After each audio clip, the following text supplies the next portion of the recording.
Excellent.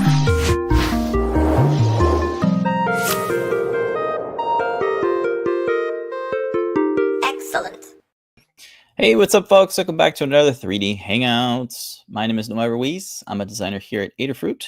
Joining me every week is my brother Pedro. Good morning, everybody. I'm Pedro S. Creative Tech here at Adafruit. Every week we're here to share 3D printed projects featuring electronics from Adafruit. That's right. This is the show where we combine 3D printing and DIY electronics to make inspirational projects. Hello, everybody. Welcome to the show. It is June 11th, 2025. This is episode 486. Yeah, we got a new Learn Guide this week. We have some shop talk. We have a prototype that it's in the works that we're going to share. We have a Time-lapse Tuesday video and more. That's right. That's right. We're hanging out in the Adafruit Discord server. If you want to join us throughout the show, you can drop us a line, a question, a comment, a GIF, a GIF, a GIF, a GIF, a meme, a meme, whatever, all on Discord. We're also streaming on all the different channels here on Facebook, LinkedIn, YouTube, Twitch, and X. Feel free to drop us a comment on there as we can bring in the chat into the show. Hello, everybody. We'll check back into Discord in just a moment. But before I get a knock on the door, because we're doing inspections today at our apartment, I want to go through the adafruit.com/free deals going on. And then we have a coupon code after this. So if your order is $99 or more, you can get a free PCB coaster with a golden Adafruit logo. If your order is $149 or more, you'll get that PCB coaster plus the KB2040, lovely dev board featuring the RP2040 chip. And at the top tier at $199 or more, you're going to get the free KB2040, the PCB coaster, and free UPS ground shipping for continental US only. Adafruit.com/free is all the details. While you're there, if you're checking out, why not use our coupon code, which it was here. Here it is. Winky Eyes. Type that into your checkout coupon box, and you'll get 10% off your total order.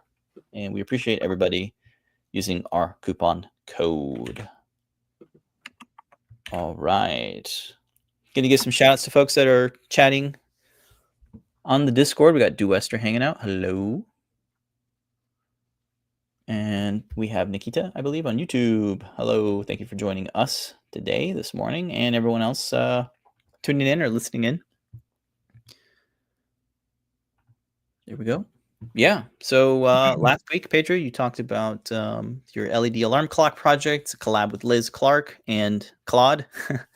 So this week, you got a video released and a Learn Guide that you're going to talk about. So why don't you give us a rundown on some of the favorite things of the 3D printed CircuitPython LED alarm clock? Yes, this week we're launching the project for the LED alarm clock inspired by Labubu, that cool little monster plushie that everybody's posting about. Lots of cool features that we were able to prototype with AI Claude. One of them is that I just added last night. Would have been cool to add while I was filming, but last night I added a last minute feature. It is double tap to enable the dimming feature. So you can see here, you can kind of see the difference. It gets dark and then light when you double tap on the Rotary encoder. It has that automatically built into the code. After 8 p.m., it'll automatically dim itself. But I wanted to be able to demonstrate, having that feature in there during the show. So thought I'd go ahead and add that in. And one of the other feature requests from Lamar was adding MP3 functionality. So Liz whipped up that code to be able to have, even with arrow handling too. So different bit rates are supported for MP3s as well. So you can go ahead and drop those in, which extends the boards that you're able to use. So you can use the 8 megabyte QPI S3 as well as the, I think it's the 2 megabyte PSR RAM S3 as well. So if you want to go with the cheaper board, which I think is in stock, the 8 megabyte one is not in stock. Good point. All right. Grab one of those, save a couple bucks, and it's more widely supported now as well. What's the other thing? Yeah, so you're using the little tail here that has the rotary encoder. You just tap on that to set your alarm. So it'll go through the hour, and then the PM is denoted on there with an extra little colon, so you can see what the PM or AM is. Before we had it like a 24-hour, which I was not able to keep sitting there and doing the math on what the hour was for that. And then what's the other thing? I think triple click. We have that on there as well. So if you triple click, that'll enable or disable the alarm if you want. Nice. It'll show you feedback on the display. So I'll turn it back on. Let's have alarm set on here. Oh no, that's dimming. It's triple click. Yep. Triple click is, yeah. There you go. Now it's back on. Let's see some of the other things. The winking. So we have it winking every 30 seconds. So that's a cool little gauge to see how much time has passed. And the update to the wink is that I added the lashes that you see on the Labubu dolls. So I was able to ask Claude to update its I-code and add a little bit of winking on it, or lashes to the winks. And then what was the other thing? Oh, we were able to figure out what the differences in the two matrix displays we had before. The newer stock is using, I think, the RGB, and the ones before was a different order. It was like GRB or something like that. That's right. Figure that out. Oh no, we forgot to ask Liz to have that in the code to tell it to, define what the order was. But hopefully everybody has the newer stock or has two of the older stock, so it shouldn't be two different colors. Yeah. See what else you can see there. The lashes on the eyes. Yeah. How do you change the color of the LEDs? Oh, that's a good one. Forgot.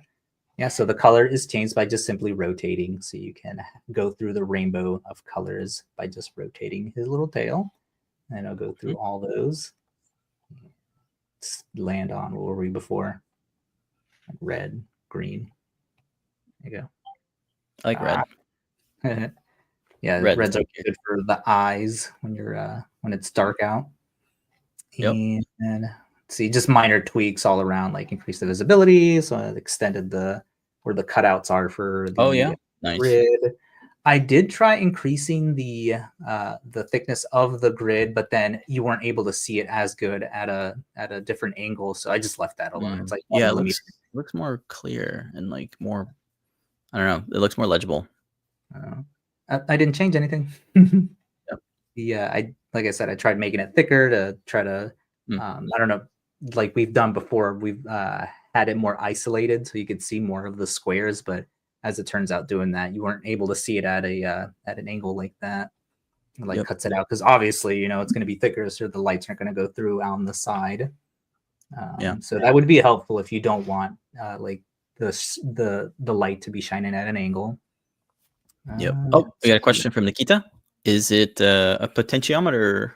It's a rotary encoder. Yes, it's the STEMMA QT rotary encoder. It makes it so you can just plug and play a rotary encoder, and it's controlled over I2C, which makes it a little bit easier. So if I open it up, you can kind of see the code back there. So everything is mounted. Just did some updates. It's very modular. So everything comes apart. You can the screws, you can remove any of those components if you need. What can I say about it? The speaker just press fits into the top there. The matrix displays are held on with through the standoffs that get screwed on there. And then the Cutie Pie snap fits into this little holder that supports either the short headers or the longer headers. But I prefer the shorter ones to have it be a little bit more compact, saving, I forget what the size difference is, but just a little bit. Nice. Let's see. It is dual printed, but there is a 0.1 millimeter indent, so you don't have to have a multicolor printer. You could just have those sections have like a different height, so you can use like an acrylic marker or you can paint it in to color that in. And let's see what else. Power through USB. So most of the USB cables should fit in the cutout for the hole there. Even like the newer cables that we just got in with the little twisty swivel, those fit in there. Let's see what else. I think that's it. That's all the features of it. The software, again, was able to prototype a lot of this with Claude, and then Liz went in there and did a huge amount of cleanup code. Oh yeah, that's right. Yeah, Claude I heard it was so much fluff. Yeah, it was 700 lines of code after Claude, and then Liz came in and cleaned it up and was able to cut it down to, I guess, like 400, which is like almost half. Yep. Yeah. So in terms of file size, I saw the file size balloon. I think the one that she sent over was like 17K, and it ballooned to like 22K. I was like, oh, there's got to be so much fluff that he added in there, like what was it? Not using globals, like recalling things over and over again. Sure. Yeah. Yes. Very kawaii. Kawaii. It says relic. Yes, that's what we're going for. Yeah, PT sent this over. Somebody had posted one on was it Cults 3D? They were using like the Google or one of the Nest little what are they called? The speakers, and we're like, oh, okay, we could completely build that from scratch, without having to have the speaker in there. Yeah. And we're using the Qt Py S3. It's an ESP32 dev board. The comments here. Yeah, I'm looking if it has built-in Captouch. And yes, it does. I have it open here. I forget what project we did use that on. The Captouch. Here, let me bring up my screen. Yep. Captouch is down here. 5x Captouch with no additional components required. Yeah. It's a part of the GPIO pins. Very cool. Yeah. I think we have it in the Learn Guide as well, and how to use the Captouch stuff in the pins. But yeah, it's like supported with the ESP32S3, which is really cool. Oh yeah, that would have been a good idea, huh? Having it to the ears, and something we haven't played around with now that we have way to add buttons. Dual extrusion printer is having that capacitive touch PLA embedded in there. Oh man, we gotta get back into that, huh? Yeah, right. Captouch PLA. Yeah, that'd be cool. Did not think of it though. I forget what other projects we used it on though. That it wasn't to look extrude. It was just using the copper tape. I think it was like the cardboard box stomp pads or something. Yeah. All right. I got the knock on the door. Oh, we'll be back. Yeah, I'll go ahead and jump into the guide for this. So if you go over to learn.aford.com, we can check that out. Go ahead and load up that screen so you can scroll through. Nice little breakdown of all the parts we're going to need for this. Even the optional ones you can swap out. So just a nice little quick rundown of that. And most of the components are in stock. Of course, we have the IS31FL3741 13x9 RGB LED Matrix. The driver, it is STEMMA, so it just connects to the cables. So it's super easy to connect. Before we had to do so much soldering to have this connected. So nice that we can easily hook these up with just cables, and they are daisy chainable. That's how this is all being connected. Like we were saying before, the code was updated to use MP3, so you can now use the 2 MB PSR RAM S3 Qt Py or the 8 MB one. We were using waves before. That's why we were using the larger sized one. And then the Audio BFF. We are using the one without the SD, so keep that in mind. The pin layout will be different for that, so the code won't play as nice with the other one. Plus, this one's, I think, like $1 cheaper, so definitely saves on the bill of materials. The 40 millimeter diameter, 4 ohm, 5 watt speaker. and then the Molex Pico Blade connector to hook the speaker into the amplifier. We went ahead and simplified everything, so the rotary encoder is already soldered onto the STEMMA board for that. Speed things up. And then, unfortunately, the 50, 100 millimeter STEMMA QT cables are out of stock, but you could, I guess, just use the 300 millimeter ones. If we don't restock and I need to keep using more, I'm just going to chop down the 300 millimeter ones to make them shorter. So it shouldn't be too much. We had to do that before. And then your standard connection devices like the USB cable or is a USB-C. So just be aware of that. We do have the those and the other one that I mentioned before, the one that swivels. Just wanted to put the cheaper one on there. And of course, rubber feet. Forgot to mention that in the guide and forgot to put it on this one. But the one I sent to the office does have the rubber feet on it. Definitely makes it better for when you're clicking on the rotary. It's not sliding all over your desk. So definitely recommend the rubber feet. Love and then, of course, yeah, I had to order more. I almost ran out. And of course, the short socket and pin headers to connect the two boards together. Definitely recommend going that way in case you need to swap out boards, which I had to do. Yep. Let's see, and then the M2.5 by 5 millimeter long screws to mount the boards, and then the M3 millimeter screws to mount the QT Py holder. Go into the circuit diagram. You can see how everything is laid out. It is all just daisy chained. So clean. So from the STEMMA cables, being able to daisy chain everything makes it so clean. So it plugs into the QT board, QT Py board, and then the other display is daisy chained, and then the out of that goes into the rotary encoder, and the header connections here just showing how those are set up. I mean, you could put the socket on the audio and then the pins on the QT Py, but that's just the way I set it up. So you could reverse that if needed. What else do I mention here? I think that's it. Let's see. Going on to 3D printing. All the parts that you're going to need are right here. Just a standard PLA. You can download the 3MF files, which have all the colored sections already painted in there. Just went in with the bucket tool and painted the polygons on how those sections are laid out. And then you can edit the design if needed. I remember somebody commented recently, "Oh, I thought this was open source, so why is it a Fusion file?" And yeah, we need to make a thing that we mirror over and over again that shows you can download more than just a Fusion file. The step file, the STL, FBX, all those different file formats are listed right here when you click on the Fusion link.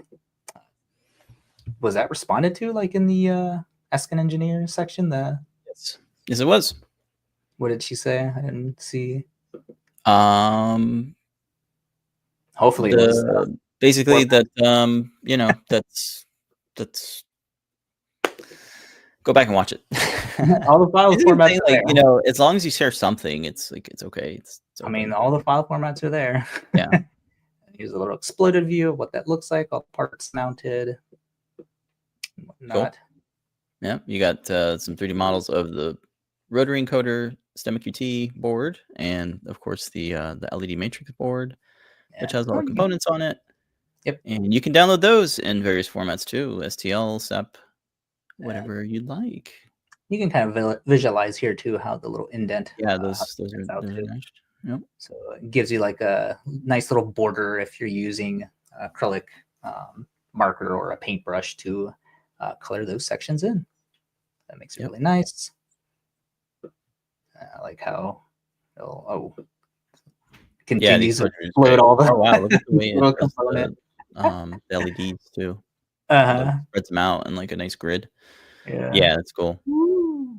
It's funny that only the Fusion shared designs only have that explode view. You don't really get that in Fusion itself, which is ironic, I guess. Wow. Yeah, right. Because you really can't do that. When I animate in Fusion to do a CAD explosion, like it'd be nice if I just had one slider, but I don't. I have to animate them manually. Yeah. That'd be a nice update to revamp that. All right. Yep. Back over, and then the what else did I put on there? Yeah, I think that's it. Any supports or anything needed? I didn't ask before. They are not needed. When I was printing it, I think just a brim for the back I think I dome. see the brim, right? Yeah, you can kind of still see it there on the bottom. I turned printing without, but because the shell's so thin, I think one of the sides lifted and it came out all wonky. Yep. So yeah, just like a 2mm brim with the separation being at 0.3, so it's super easy to remove. Yeah. Any setting tips on printing The diffuser? grid is all infill. That is provided as a 3MF file, so all those settings are already baked in, so you don't have to look around and do anything. But it is, I should have put it on there, it's 60% infill with no top and no bottom to get that just infill for and the it's part. rectilinear with like a rectilinear, yeah. Normally it's like 45, but you like moved it to be 90 degrees to or 90, something, right? yes. Yep. Yeah, but all those settings are all baked into the 3MF file. That's great. Goes out, as well as the tail one as well. That one has the tail is fuzzy skin, huh? Yep, that's the fuzzy skin one. The contour only with only on the outside, so it doesn't mess with the internal. What is it called? The D shape of the stem for the rotary encoder. Yeah, the shaft of the rotary encoder. Exactly. Yeah. So yeah, no supports. I was using it, or it was adding it when I first started printing it, getting all the sizes in. You can see here for the standoffs, but I forgot to turn it back on when I was printing other pieces, and it prints fine because of the way that it lays flat. It's almost 45 degrees. I think it's like 15 degrees or so, enough for it to be caught when printing. Not really required. Definitely saves on filament. Yeah, it's a bit for when it's doing the purging on the multicolor here, which isn't a lot because it's just like 2 layers, so it'll just switch the colors for those 2 layers, so it's not a lot. And that is the printing page. How many colors is this? Just 3? It's 3, yeah. The brown, the light brown, and then the white. Cool. See. Liz did the clicking on the wrong window, the installation page for these. So it just walks you through on installing CircuitPython. You are going to need to update the bootloader first. Okay. Stuff on there. I just use the installer that is on CircuitPython.org. Just go into downloads, click on your appropriate board, and inside there will be a the installation wizard will help you guide you through that. You'll do the full CircuitPython install, so you can get the disk to load as a hard drive on your OS, Windows or Mac. And then Liz does a nice breakdown of all the cleaned up Claude code. They're the features that I added anyway. It was able to do it really good because she started off with a very nice base of how everything works, all the libraries and all that. And yep, you can change, like your daytime brightness if you want it to be lower or higher, have those there. Your 12-hour if you want it to, display 24 hours or not. You can even set up the alarms right in here. The alarm volume, I set it down to 0.2 from 1 because that's so freaking loud. It'll wake you up. Yeah, so you can adjust that. It does automatically have, after the alarm goes off for a minute, it will shut off on its own, or just turn off. So it doesn't continually keep going. But you could turn that off. Whoa. Let's see, what other things can you edit in here? I think like the text for the wake up text. The font is in there. Nice. Yeah. So you can see all that in there. Nice little breakdown on how everything operates. And then go over to the assembly, and this just breaks down how to set everything up. The header connections, the speaker wire that you're saying, connect positive to the red wire, negative to the black wire. One thing to focus on here, since you said that there's errors in connecting those. The way that the displays are able to tell which is the left and right is by cutting the pad jumpers on the back of the PCB. I'm just using a flush cutter here to remove which denotes which is 1 and 2, and then soldering the 0x31, and that tells it that's the second one. So I think you guys were using hobby knives, and I was like, oh no, you got to use the flush cutters. It's so much easier because then you just press right down on it and then just trim it off, and that's way I think safer than having like the razor blade trying to chop that off. Yeah, whatever tool you got. Yep, it's pretty deep in there too. If you want, like, just press down harder on there. That does a good job of disconnecting those. And then the way that these are daisy chained from the back, you can see here, this is the second one. It's going to go from left to right.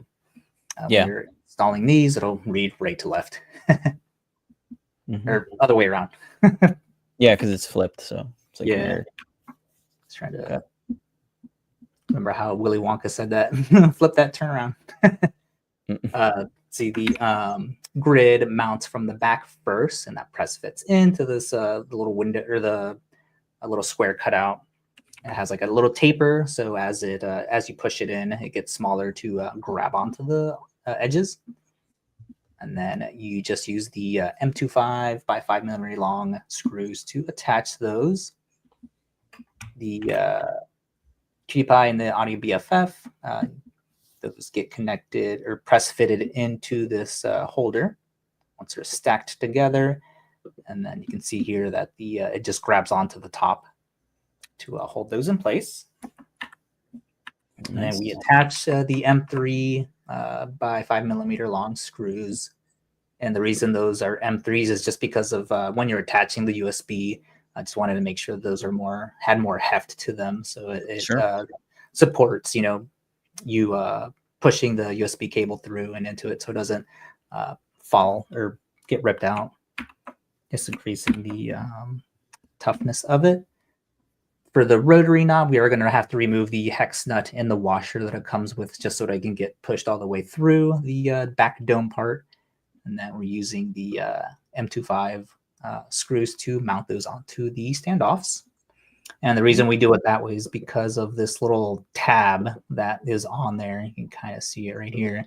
That prevents it from, I guess you could bend this little tiny tab right here. I guess you could bend that off or cut it off or something, but so you don't have to do any of that. Yep.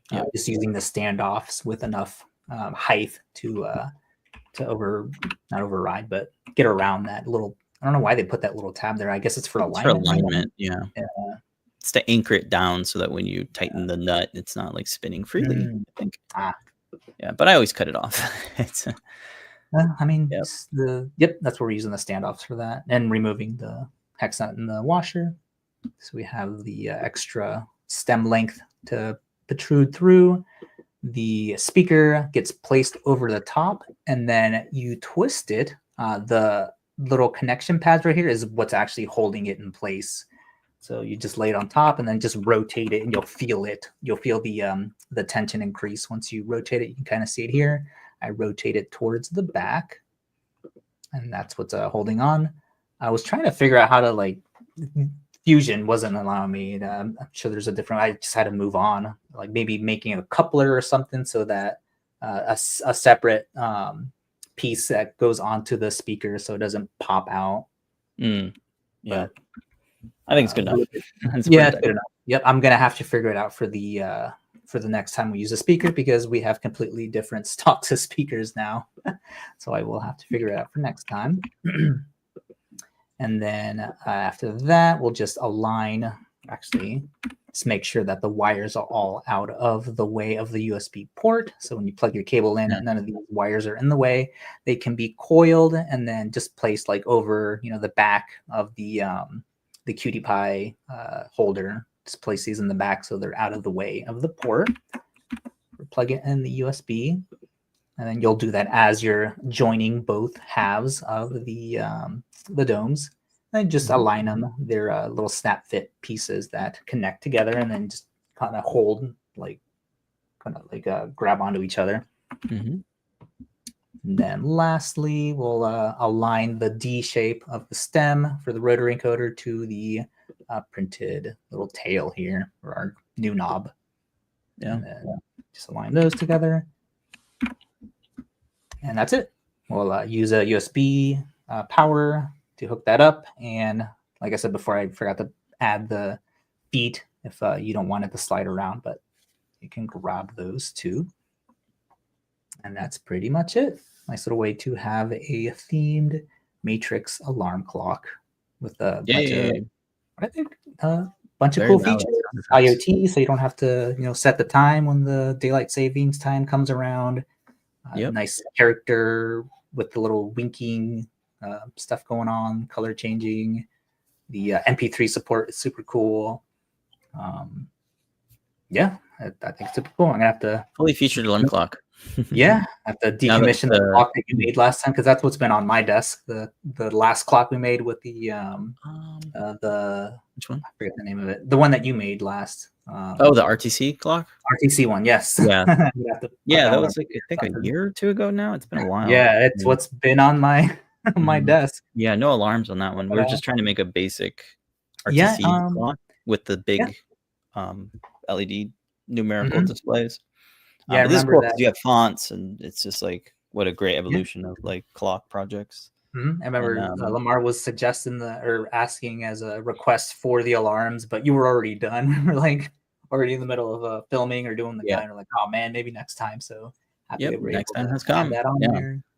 Yeah, it was Lamar's idea to make these LED displays, which are really cool. And this is our first project that me and you have done that use daisy chained ones, because I never thought to bring two of them together to make a longer display, which I have here. Let's see if we want to go to that. Why not? These are the Matrix. They're in stock. There's a lot of LEDs on it. It's 13x9 for one of them, and then just what is it, 26 by 9 when you put two of them together. Yeah, there you go. Only two projects we've used it in. Yeah, pretty cool display. I like it. Yes, you can make it display all sorts of things now that it's IoT with Wi-Fi. You can have a display, I don't know, weather if you want to go crazy. And wow. You can do whatever you want. Right. Yeah, like display weather, or if you like transit, you could do like bus stops. You can so many different ideas. This is just like let's get some base stuff going on, and the clock made a lot of sense. You can integrate it with your music player and have now playing song. So many different things you could do. So yeah, folks go nuts with it. And of course, it's all modular, so folks can design a different character or a more retro clock face if they want. All the parts are there. The sketches, I think, is the gold in there, because you can everything's already sized up. The parts, the tolerances are figured out.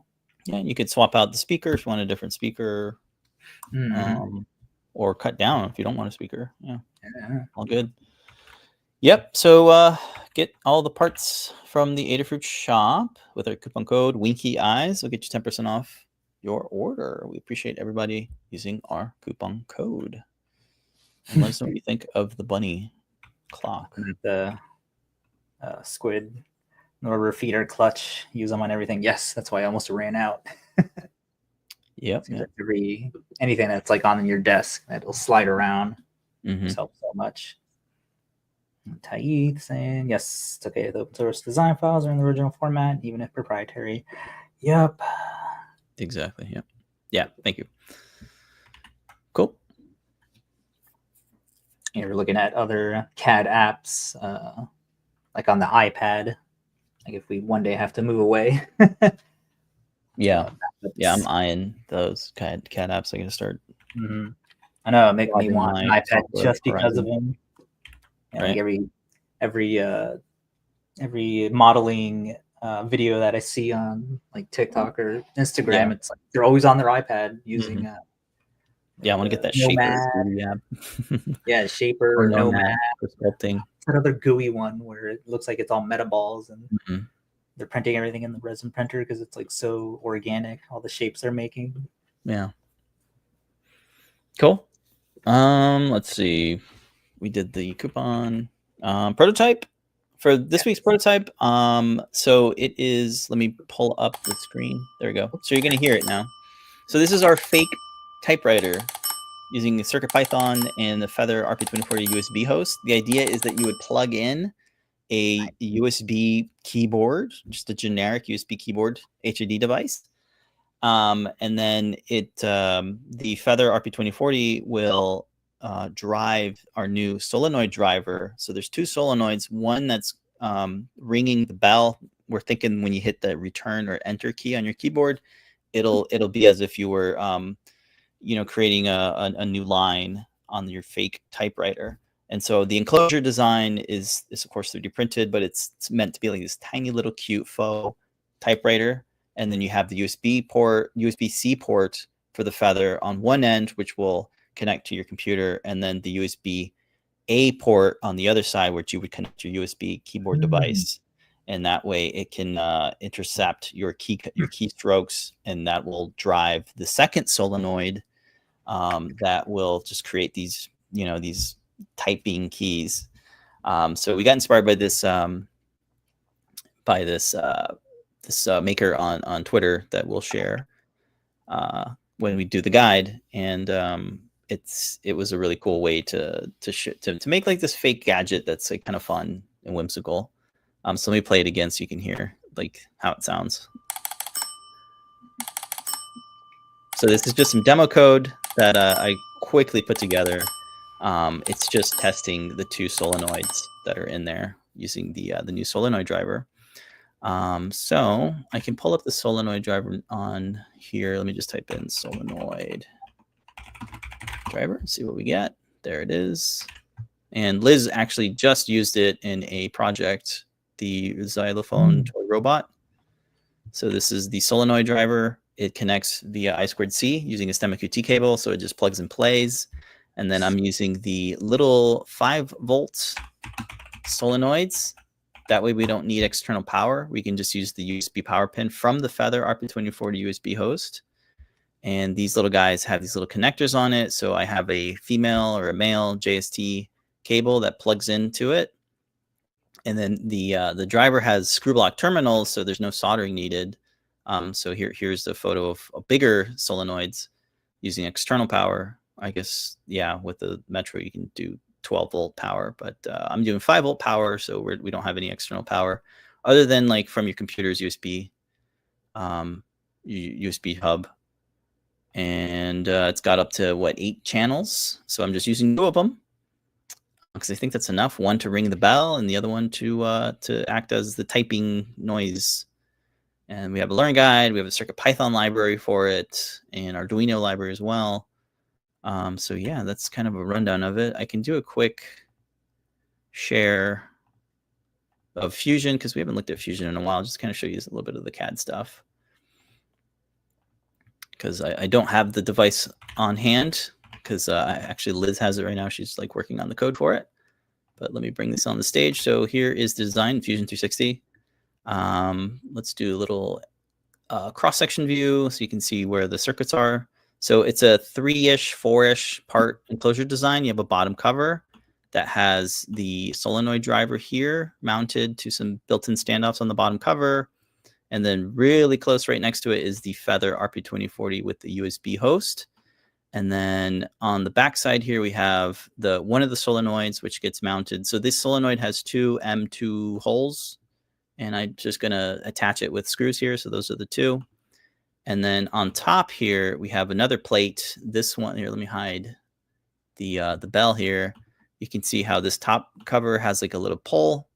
That is where the bell rests on. And then I have this little cap here that just kind of press fits into the top here. And then the solenoid here, I found a nice model of it off GrabCAD. and it was a really nice model. It had like the individual components of like the pin and like the spring and all that stuff, which is really great. So it saved me like an hour of modeling, maybe less. Whoa. Jeez. Bro, I thought that was mine. No, like, it's dang it, we just switched ours. Sorry, 1 second.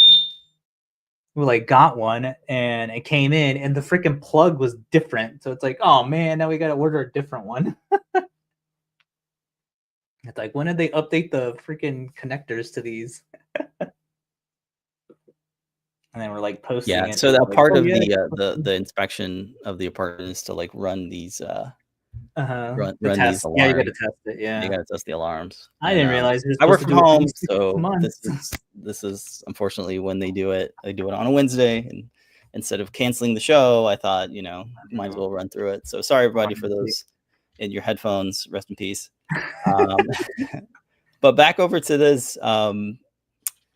Yeah, I have a cutout somewhere, I think underneath the solenoid here, that allows the JC cable to come through. And then there's a little plate here that's built in this top mounting plate for the solenoid to get fastened into. Nice.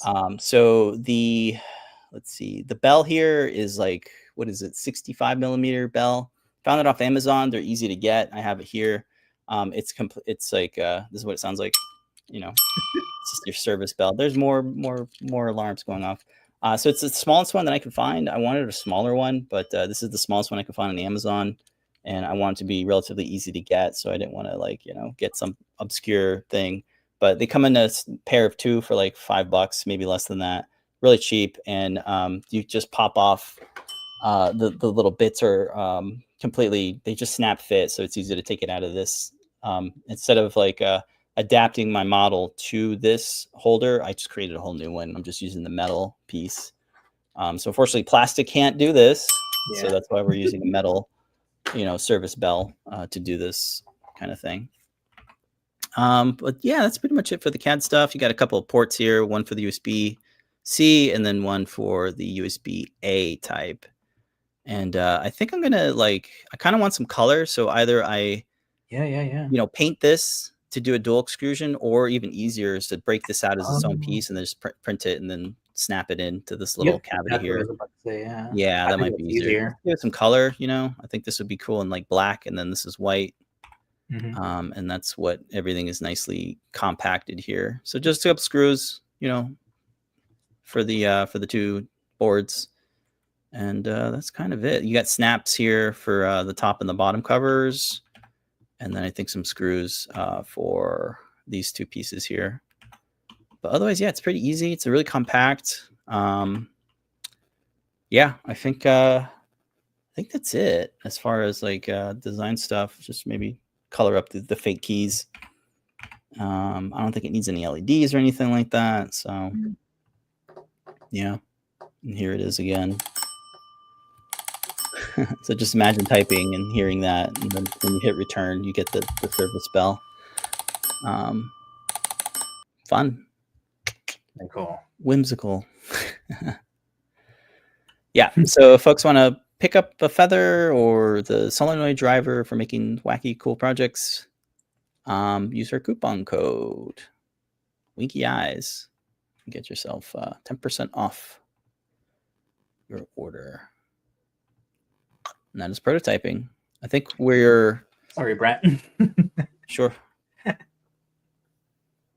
Oh, I'm so sorry. Yeah. I mean, it scared the crap out of me too. I mean, I thought it was ours. It was very, very loud. My poor cats are just like, oh, they're hiding under the bed. Like just, oh my gosh. Yeah.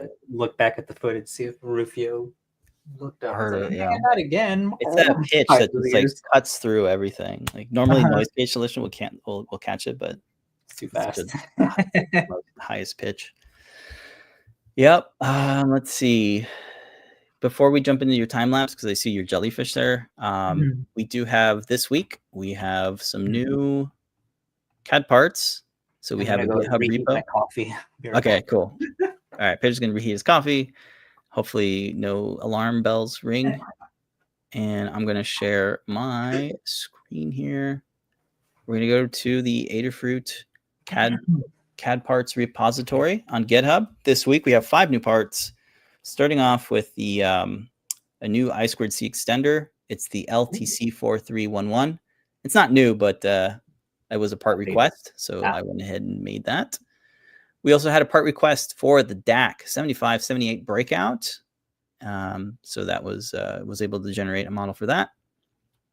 And then we updated the 5880 Rotary Encoder STEMMA QT board because the original model had a different rotary encoder. Now we're shipping it with it pre-soldered. Before we didn't have it pre-soldered, so it just kind of had a generic one. This one has the correct, or at least I think it's the most recent rotary encoder with the D shaft and not like the spiky shaft.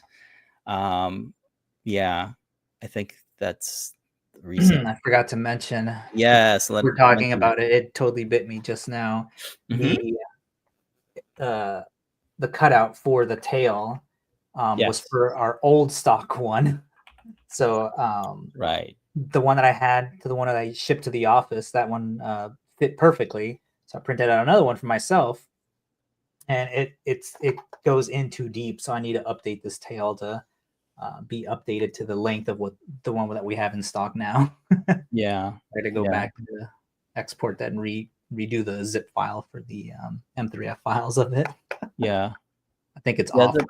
That's a big deal. I really hope it's the same, because sometimes we'll update vendors and they'll have a slightly different stem size, but I'm hoping this is the same as the model that I updated with. Yeah. Yeah, it's kind of hard to keep them up to date when we're not notified that, or anyone's notified that, hey, the stem is just 2 millimeters shorter or taller. I think it's 2.5.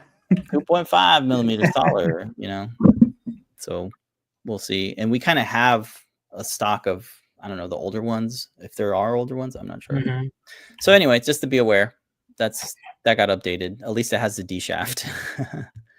Let's see what else we got. The 0.91 inch OLED I2C display that was also added, and the latest this week. The guide's not even out yet. The Wiz 5500 Ethernet breakout that's in the works. It's in moderation right now, but that has the a really nice model of the Cat5 Ethernet port that I was able to grab from DigiKey. DigiKey's been doing really good with their CAD parts. Yeah, I was able to find a nice step file. Notice it's a step file, open source, a step file from the manufacturers of the folks that make this this jack, and they had a really nice model. I brought it into Fusion and just colored it a little bit, and was able to add it onto the 3D model of the PCB. So folks want to use that in their project, there's a model of it. So cool, and that's this week's CAD Parts. If you have any requests, go ahead and add them into the issues tab as I go through them. I think next up I got this older, wow, really old. Look at PID 259 USB LiPoly charger. So I will make that this week. Yep. And there's hundreds of. There's so many. You got to use the search. Yeah, how many hundreds of CAD parts do we have now? I don't think there's a way to see. Is there? If only some sort of something. I don't know, like in Safari, like count how many lines are in here. Yeah, maybe I can ask Claude. Hey, go to this website. How many that should be folders are here? This should be in the browser. Like how many rows? How many rows are here? Right. Yeah, I mean, I'm using this repository as like a host, not really as like a, you know, a revision thing. Yeah. Anyway, that is the update on the CAD parts. That's a shop talk kind of. Yep. Now we don't have a rapid render this week. I wasn't able to get to it. We have one though. It's from Shutterstock. I was waiting on when legacy type sites like that would start getting into the 3D AI generation game.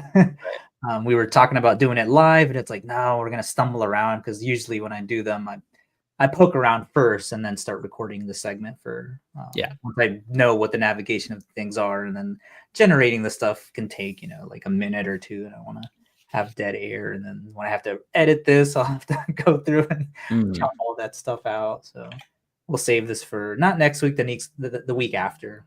We're gonna take next week off for summer. That's right. Yeah, programming note next week will be out. Yep, it's kid's birthday. I now have a preteen. I'll be 12. Preteen. Oh no. Tween. What do they call them?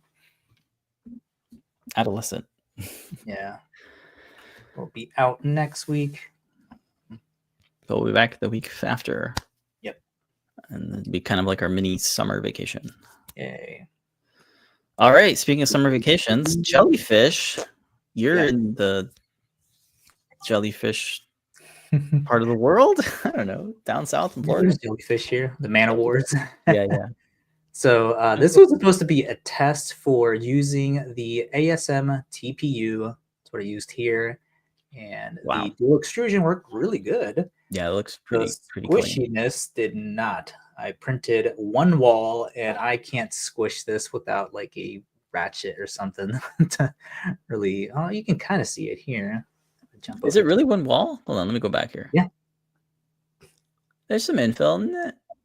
Yeah, I think it's like 6%, and I think it's only to hold on to. The yellow is like full perimeters. So I'm pushing down on the. You can hold on when that's done. I'll jump over to mine. But the quality looks fantastic for TPU. Oh, it looks really good. Yeah, and this is Bamboo's special AMS TPU, meaning AMS, their multi-material system. It's designed to work in it.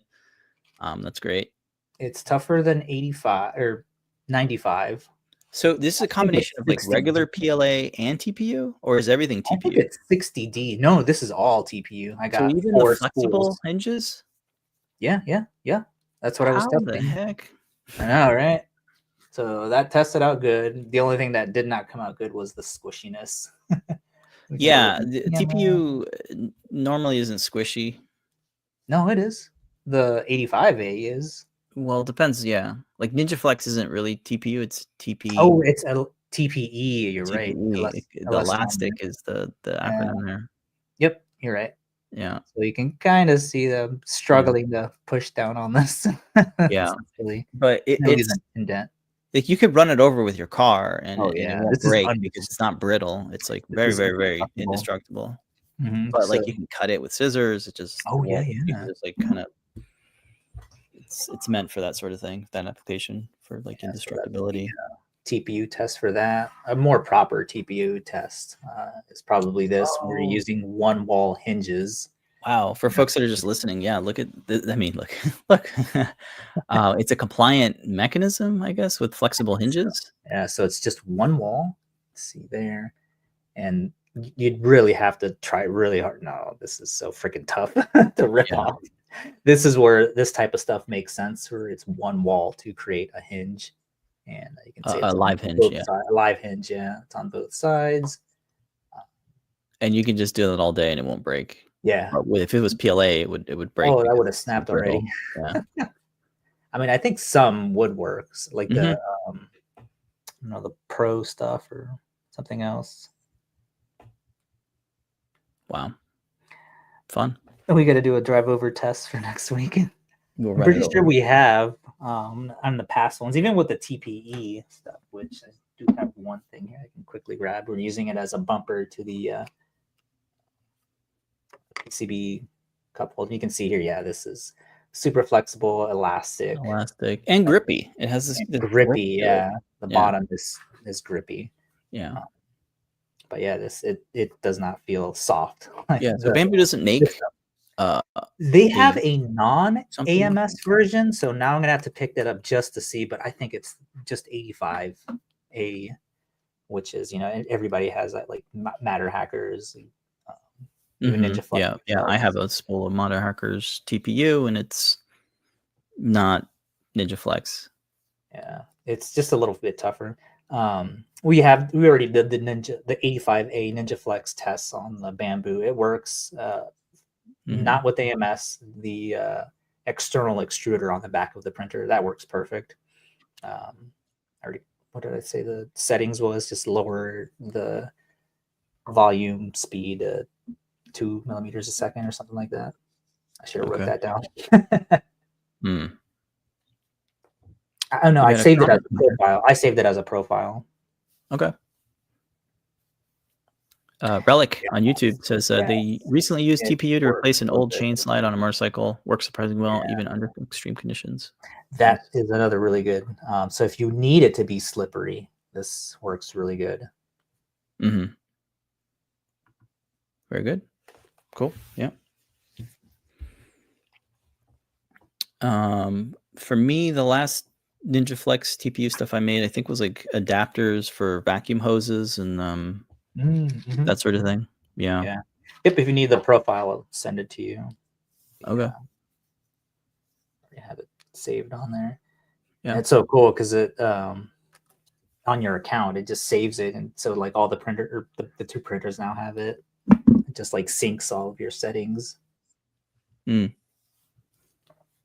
That's funny. Your mic. Yeah, that's our community test for that. Cool. All right. Let's take a look at the Jellyfish. This rotates around. I forgot some of the. Yeah, it rotates around. It has the hinges. This pops in like that. Snaps in. And it's the head is the 3-color and then just 2-color for the tentacles. Wow.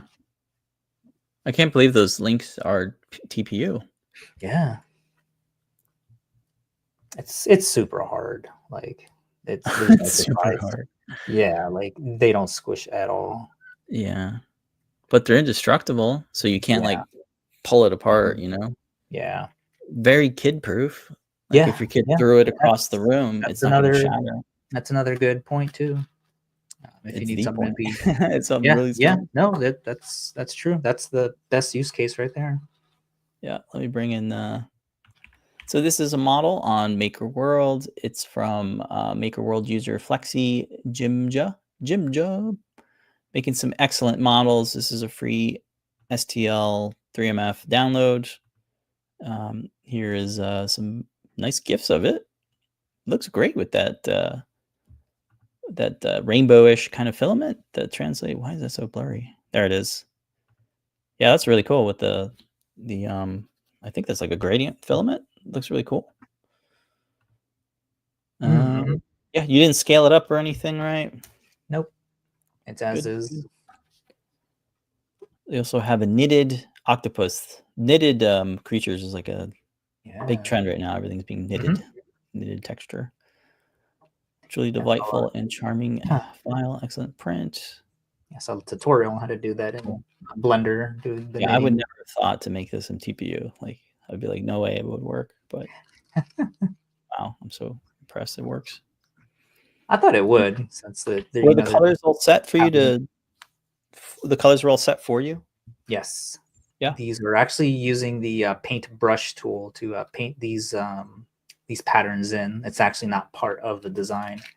They're just using the paintbrush tool inside of the Bamboo Studio to draw this in. And that's 4 colors, right? Like you used all 4 colors, I think. No, this is 3 on the top and then just 2 on the bottom. I did have I went in, painted in this to be blue, but the time went from 5 hours to 8 hours. I was like, let me just stick to the 3 colors. Yeah, that's plenty colorful. And the only reason that it's that fast is because this down here, that stops using the 3rd color after, this, whatever this height, and then it just switches to 2 colors. So how many pieces is it in total? Is it 3 pieces? No, it's just 2 pieces. 2, right? Yeah. Right. Okay. I see. Tentacle part. Yeah. Here's the little. Yeah, for snaps. Another great idea. That's another point too. Works perfect for that. And they're not going to break on you like a PLA one would. It could eventually, over time. Maybe the PLA one, yeah. Like Nice, I've had like that happen before. like that, like that muted like click because it's it's flexible. Right there. We've had that happen before where I think it Yeah. was on the what is it? I'm looking right at it. The Guardian, where remember the feet where we had to keep pushing it in, and the little two parts just broke apart. Yeah, like the kind of pins they break. Yeah. Cool. Jellyfish, flexible jellyfish. Yes. Very cool. All right. Testing this for was the shoe covers. I think was one of the other project suggestions, and covers for like shoes with the TPU. Yeah. All right. So it works. Some Adafruit chucks. Yeah. Or they're like protective sleeves that go over your shoes. Something. I don't know. All right. Well, that's going to do it for the show. Thanks everybody for watching. Don't forget, if you want to pick up anything in the Adafruit shop, please use our coupon code. It'll get you 10% off your order. Coupon code Winky Eyes. It's good for the next 24 hours. It'll expire tomorrow. Later tonight, we have 2 shows. Starting off with Show and Tell this week, hosted by JP. John Park will be hosting tonight. Starts at 7:30 p.m. Eastern Time. We hope to see you there. Join the Adafruit Discord server to get an invite link to the StreamYard, where you can share your projects with us. We'd really like you to come by. Ask an Engineer follows at 8 p.m. Eastern Time, where you can ask your questions and get answers from the engineer, Lady Ada. We'll see what other segments are on tonight, and a coupon code as well. Tomorrow is Thursday. John Park's workshop starts at 4 p.m. Eastern Time. Tune in to John Park. And then Fridays is Deep Dive with Tim, Foamy Guy. Starts at 2 p.m. Pacific or 5 p.m. Eastern every Friday. Nothing on Saturdays, but on Sundays, sometimes we'll get to Desk from Lady Ada live stream. Random Hacker Hours. And then Mondays is the Circuit Python weekly meeting. Starts at 2 p.m. or maybe 2 p.m. on Mondays. And then JP's Product Pick of the Week is on Tuesdays at 4 p.m. All right. That's going to do it for us. Next week, we are out. Don't forget. I'll put up a blog post so folks know that we're out next week, but we'll be back the week following. So until then, stay safe, everybody. And remember to make a great day. Bye, everybody. See you tonight.